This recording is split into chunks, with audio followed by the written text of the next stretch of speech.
Es war einmal ein Mann. Und er hatte Freunde, die immer wieder mal von Gott etwas gehört haben und das können anderen Leuten weitergeben. Und es hat voll in die Lebenssituation hineingeredet. Und der Mann hat gedacht, ich will das auch. Ich will auch so ein prophetisches Wort empfangen und das jemandem weitergeben können. Und so hat er zum Heiligen Geist gebetet und gesagt, hey, gib mir so ein prophetisches Wort. Und dann hat er so wie eine innere Stimme gehört, die ihm gesagt hat, hey, klar, geh zu deiner Frau und sag ihr, es tut mir leid.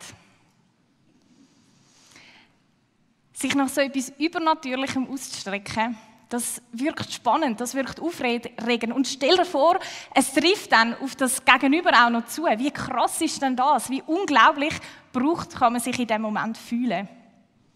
Aber der Heilige Geist, der wirkt zum Beispiel, wie bei dem Mann, auch in unseren charakterlichen Veränderungen.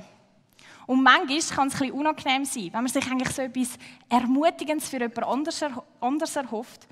Und dann wird man daran erinnert, auf den eigenen Charakter zu schauen.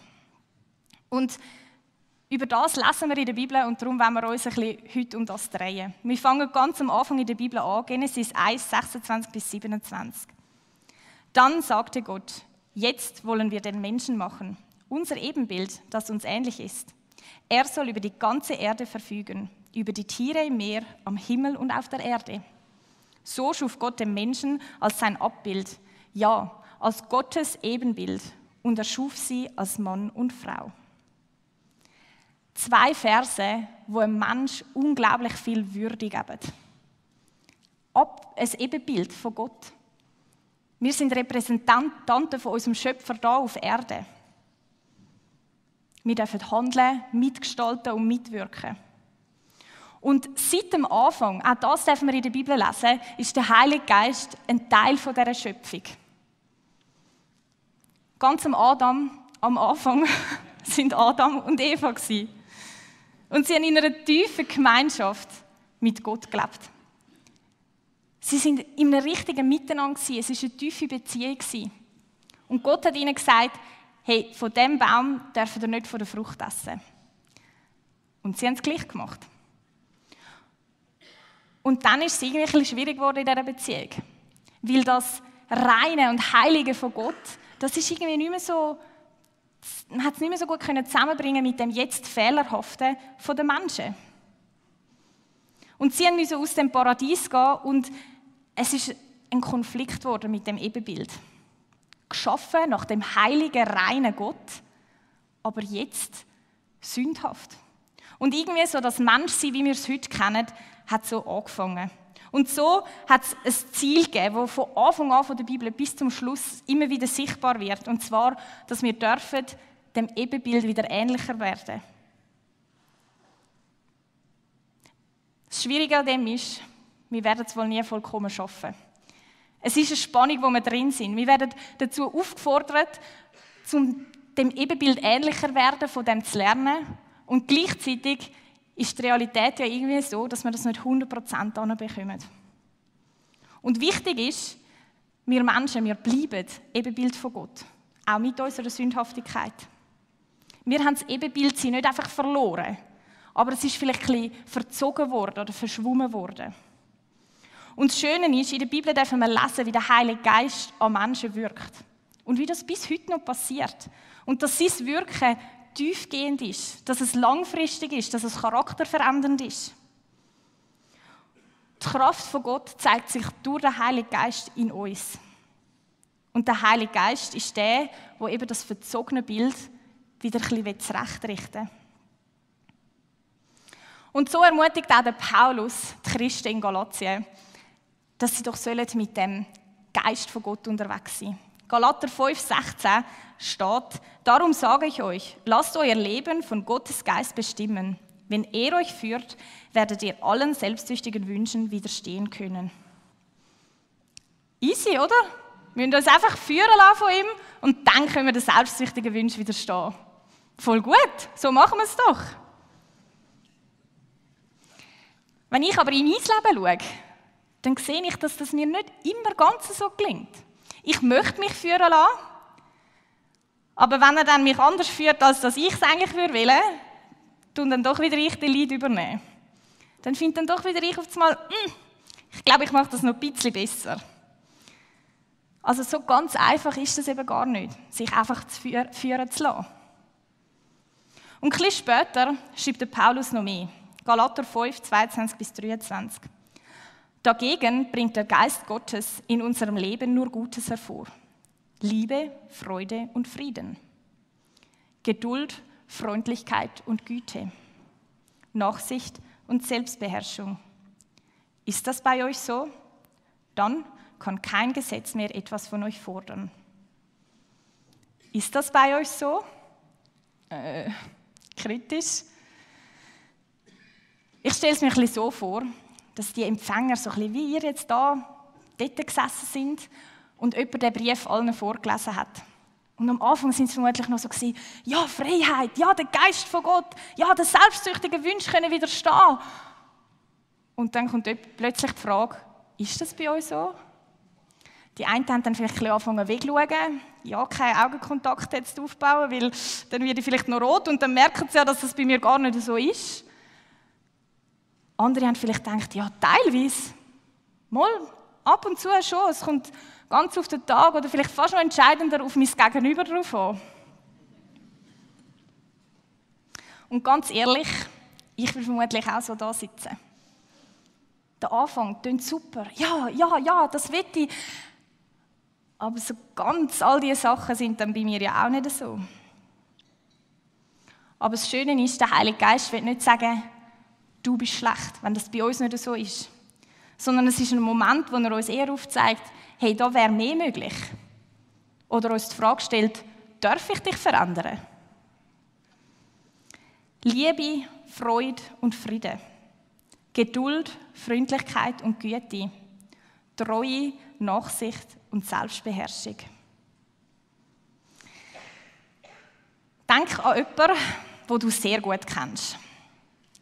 Dein Partner, Arbeitskollege, Weggespöntli, Geschwisterte, Tochter.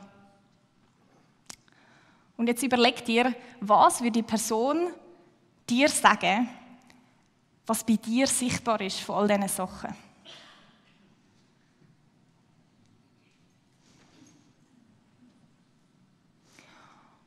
Und was würdest du vielleicht eher vermissen? Vielleicht merkst du, in der einen Sache bist du richtig gut. Da ist etwas am Wachsen. Und dann gibt es andere Sachen, die fordern dich ein bisschen mehr raus. Die sind anstrengend. Vielleicht sogar so anstrengend, dass du denkst, du, ich bin ja gut im Menschenlieben, dann kann ich ja Geduld, kann ich ein bisschen vergessen. Ganz ehrlich, genau diesen Gedanken hatte ich, als ich die Predigt vorbereitet habe. Aber es geht ja eigentlich eben genau nicht darum, in einer Frucht besonders gut zu sein und den Rest zu vergessen. Weil die Frucht vom Geist ist ein Gesamtpaket. Es ist ein Charakter, den der Heilige Geist in uns bewirken will. Es geht nicht darum, hauptsächlich freundlich zu sein. Und so zeigt sich die Frucht in vielen Ausdrucksformen. So wie ein Diamant, der in verschiedene Richtungen strahlt. Oder wie ein Äpfel. Ein Äpfel kann man in ganz unterschiedlichen Arten geniessen. Es gibt Äpfelschnitz, Apple Crumble, Äpfelsaft, Äpfelmus, Kompott und so weiter. Eine Quelle und viele Geschmacksrichtungen. Und so ist es mit dieser Frucht. Eine Quelle, aber sie zeigt sich ganz unterschiedlich. Und jede von diesen Arten zeigt eine Seite davon, was passiert, wenn der Heilige Geist bei uns wirkt. Zum Beispiel zeigt sich vielleicht die Freude als Äpfelsaft. Erfrischend, tut gut, energiebringend. Es tut dir gut, es tut deinem Umfeld gut. Es steckt da und es sprudelt. Oder Selbstbeherrschung. Ist vielleicht ein bisschen wie ein Äpfelschnitz. Er ist maßvoll, begrenzt. bewusst teilt, kontrolliert und nicht einfach umbremst. Selbstbeherrschung, die Freiheit gibt. Oder Geduld, so ein trockenes Äpfelringli. Da muss man geduldig sein, bis so etwas entsteht. Es braucht Zeit zum Reifen. Und am Ende ist es aber süß und haltbar. Geduld zeigt sich dort, wenn man warten muss, bis eben etwas endlich da ist, endlich getrocknet ist. Mir hat das Bild geholfen, das Ganze ein bisschen greifbarer zu machen. Die unterschiedlichen Eigenschaften in ihren eigenen Stärken zu sehen.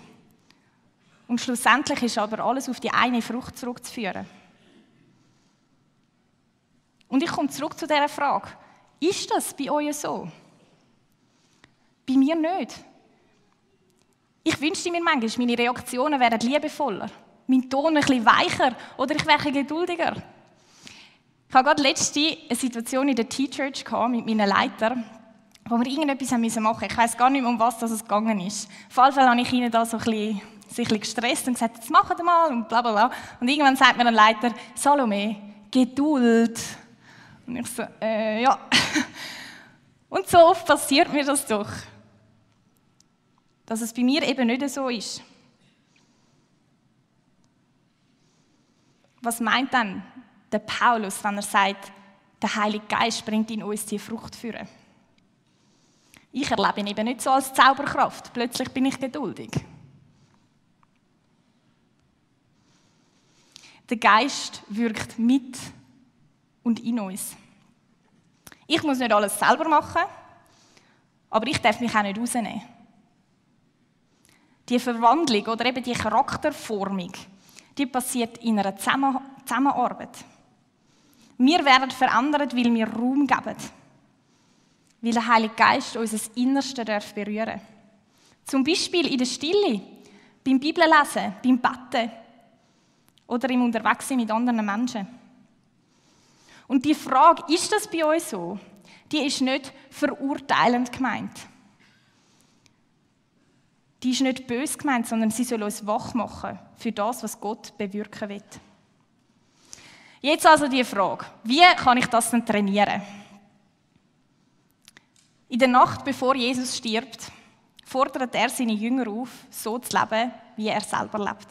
Eben in das Ebenbild wieder zurückkommen. Und er macht seinen Jüngern folgendes Versprechen. Im Johannes 14,16 lesen wir, und ich werde den Vater bitten, und er wird euch einen anderen Unterstützer geben, der für immer bei euch bleiben soll. Ein anderer Unterstützer. Im Ursprungstext ist das Wort noch schwierig so genau zu übersetzen. Auf Griechisch heißt es allos und es bedeutet der andere in der gleichen Art.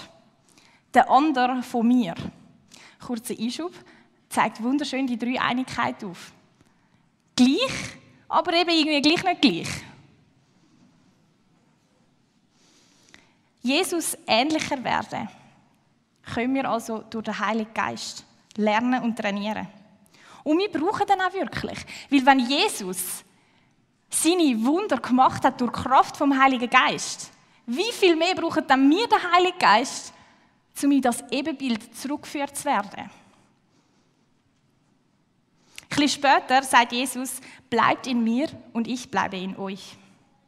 Und die Einladung klingt im ersten Moment sehr poetisch, aber eigentlich ist es eine richtig radikale Aussage, die Jesus da macht.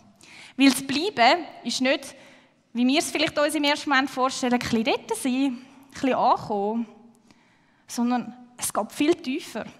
Das Bleiben, das bedeutet wohnen, verwurzelt sein, verankert sein, beheimatet sein, fest verbunden oder ein Zuhause schaffen. Also den Satz könnte man auch übersetzen und sagen, mach mich zu deinem inneren Zuhause und ich mache dich zu meinem. Ein Äpfelbaum ist nicht einfach auf einmal da, sondern der wächst. Und es fängt unten an. Er fängt tiefe Wurzeln anzuschlagen. Und das ist gemeint mit dem Bleiben bei Jesus. Tiefe Wurzeln schlagen, Beziehung schaffen, ihn kennenlernen, was er über uns denkt.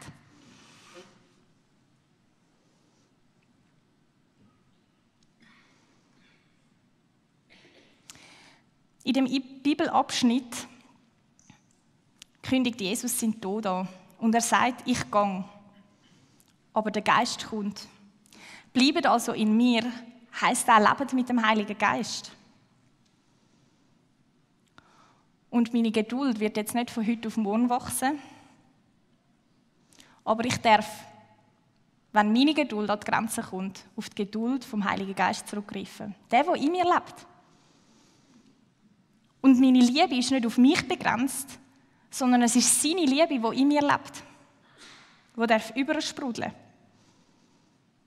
Und so dürfen wir dem Heiligen Geist Raum geben und ihn immer wieder fragen, ob er uns helfen kann, das Bild in das Ebenbild zu bringen.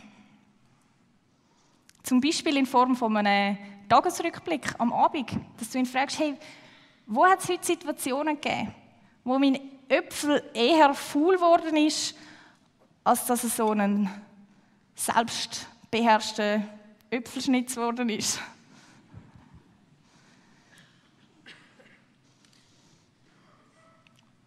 Und wir dürfen das lernen an Orten wie da zum Beispiel. Der Peter hat es vorhin super gesagt. Die Kleingruppe ist nicht einfach immer nur «Wuhu», sondern sie kann auch mal herausfordern.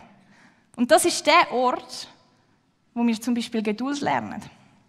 An so einem Ort wie da können wir lernen, selbstbeherrscht, selbstkontrolliert sein im Umgang mit unserem Klatsch und Tratsch. Oder wenn ich mal wieder hässig werde.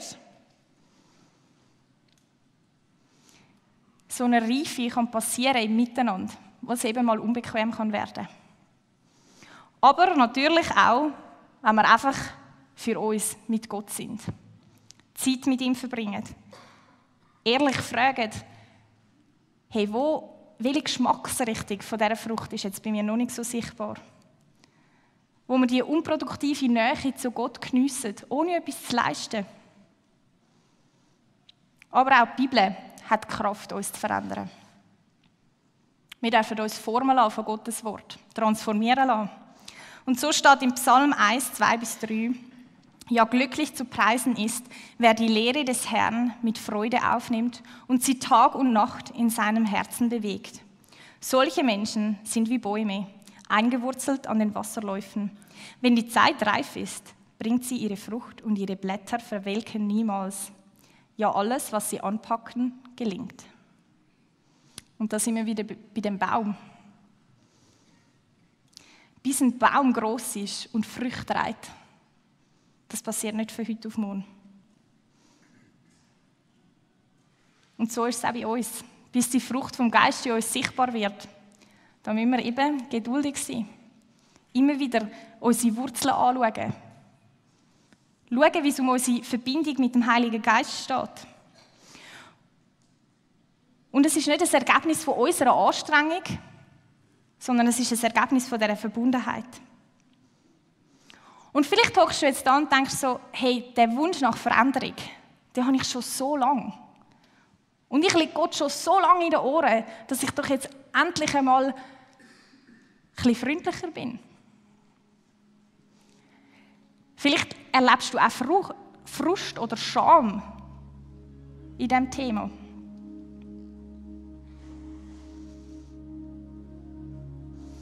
Aber ich glaube, genau dort sind wir am richtigen Ort. Dann, wenn wir mit dem Heiligen Geist so richtig ins ehrliche Gespräch kommen. Sagen, was uns schwerfällt. Ihn anfleht, dass er uns doch helfen tut. Und mit ihm zusammen dann aber auch unsere Fortschritte feiern können.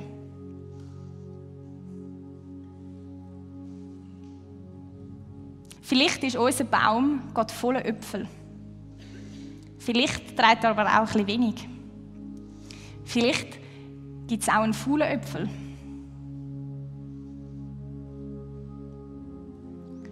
Frag dich oder frag den Heiligen Geist, was gerade dran ist. Ihn konkret um Hilfe bitten für etwas. So einen faulen Äpfel mal pflücken. Einen Äpfel pflücken und einen ersten Schritt machen. dass er anfangen zu trocknen zum Beispiel. Oder vielleicht sagst du auch, hey, ich muss noch mal eine Wurzelpflege machen. Ich muss da noch mal ein bisschen genau anschauen. Es braucht von mir noch mal einen Entscheid, dass ich in Jesus bleiben will. Dass ich ihm den Raum geben will, zu mir auch reinreden. Und wir gehen jetzt in eine Worship-Zeit, wo du dir genau diese Fragen stellen kannst. Einfach für dich dem nachgehen und deinen Äpfelbaum mal so ein bisschen durchscannen. Von den Wurzeln bis in die Baumkronen rauf. Und unser Gebetsteam ist auch mega gerne für dich da. Betet für dich zu diesem Thema oder zu sonst irgendetwas. Und wenn du online dabei bist, dann darfst du auch mega gerne über die eingeblendete Nummer per Textnachricht dein Gebetsanliegen schreiben.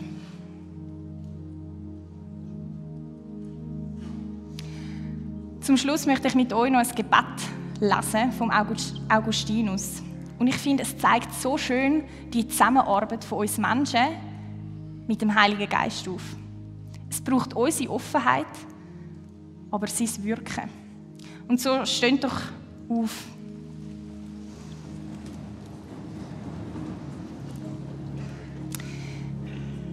Ich lese es laut vor und ihr dürft für euch leislich oder auch laut mitbeten, wie es für euch wohl ist. Atme in mir, du Heiliger Geist, dass ich Heiliges denke. Treibe mich, du Heiliger Geist, dass ich Heiliges tue. Locke mich, du Heiliger Geist, dass ich Heiliges liebe. Stärke mich, du Heiliger Geist, dass ich Heiliges hüte. Hüte mich, du Heiliger Geist, dass ich es nimmer verliere. Amen.